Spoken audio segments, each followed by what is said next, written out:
வரலாறு என்பது கடந்து போன பாதை மட்டுமல்ல, அது எதிர்காலத்திற்கான வழிகாட்டி. அறிவியல் என்பது வெறும் சோதனை குழாய்களுக்குள் அடங்கியது மட்டுமல்ல, அது இயற்கையோடும் நம் வேர்களோடும் பிணைக்கப்பட்டது. குமரி அறிவியல் பேரவையின் இளம் விஞ்ஞானிகள் இன்று ஒரு வரலாற்று பயணத்தை தொடங்கியுள்ளனர். கன்னியாகுமரி மாவட்டத்தின் தொன்மையான திருநந்திக்கரையில் தமிழர்களின் 2000 ஆண்டுகால வரலாற்றையும் இயற்கையின் ரகசியங்களையும் மீட்டெடுக்கப் போகிறோம். அமைப்பாளர் முள்ளஞ்சேரி மோ. வேலையன் தலைமையில் வரலாற்று தேடல் இதோ தொடங்குகிறது.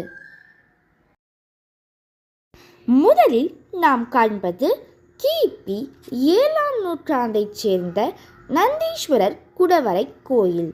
பிரம்மாண்டமான பாறையை செதுக்கி உருவாக்கப்பட்ட இந்த தலம் ஒரு காலத்தில் வீரநந்தி என்ற சமண முனிவர் தங்கியிருந்த சமணப்பள்ளி. பிற்காலத்தில் இது சிவபெருமானுக்குரிய குடைவரையாக மாறியது. இங்கிருக்கும் சுவரோவியங்கள் இன்றைய கேரள பாணி ஓவியங்களுக்கு முன்னோடியாக கருதப்படுகின்றன. மங்கி போயிருந்தாலும் அந்த ஓவியங்களுக்குள் இராமாயணம் மற்றும் மகாபாரத காட்சிகள் இன்னும் உயிர்ப்போடு உள்ளன. கல்வெட்டுகள் பேசும் கதைகள் ஏராளம். கிபி 1003 மாமன்னன் 1ஆம் ராஜராஜ சோழன் தனது பிறந்த நாளான ஐப்பசி சதய நட்சத்திரத்தை இந்த திருநந்திக்கரையில் கொண்டாடியதாக செய்திகள் கூறுகின்றன.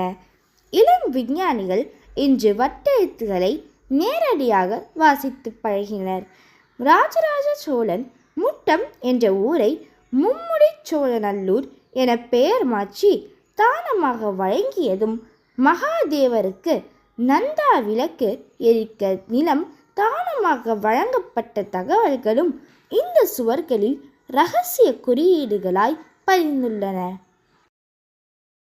வரலாற்றிலிருந்து இப்போது அறிவியலை நோக்கி. நந்தியாற்றங்கரையில் 12 ஏக்கர் பரப்பளவில் அமைந்துள்ள குளிப்பள்ளம் தாவரவியல் பூங்கா ஒரு அறிவியல் அதிசயம். இளம் விஞ்ஞானி ஹர்ஷா மற்றும் குழுவினர் இங்கே 500க்கும் மேற்பட்ட தாவரங்களை ஆய்வு செய்தனர். Star fruit, red beach, mulberry போன்ற வெளிநாட்டு பழங்கள் முதல் பனாமா ரோஸ் போன்ற அலங்கார செடிகள் வரை ஒரு தாவரவியல் பட்டியலையே தயாரித்தனர். நிலத்தடி நீரை பாதுகாக்கும் ஒருங்கிணைந்த பண்ணை முறை, இன்டகிரேட்டட் ஃபார்மிங் மற்றும் நவீன ஒட்டு முறைகளை கிராஃப்டிங் மாணவர்கள் இங்கே நேரடியாக கற்றனர்.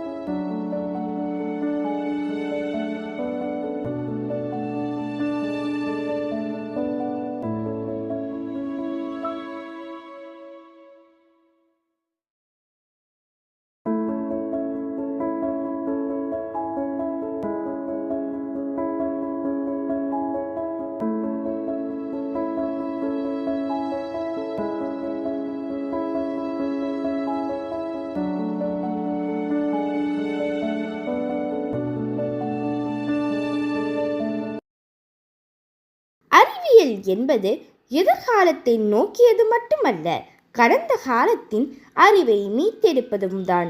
குமரி அறிவியல் பேரவை ஒருங்கிணைந்த இந்த பயணம் வெறும் சுற்றுலா அல்ல, இது ஒரு வாழ்வியல் பாடம், நமது அடையாளத்தை தேடும் பயணம்.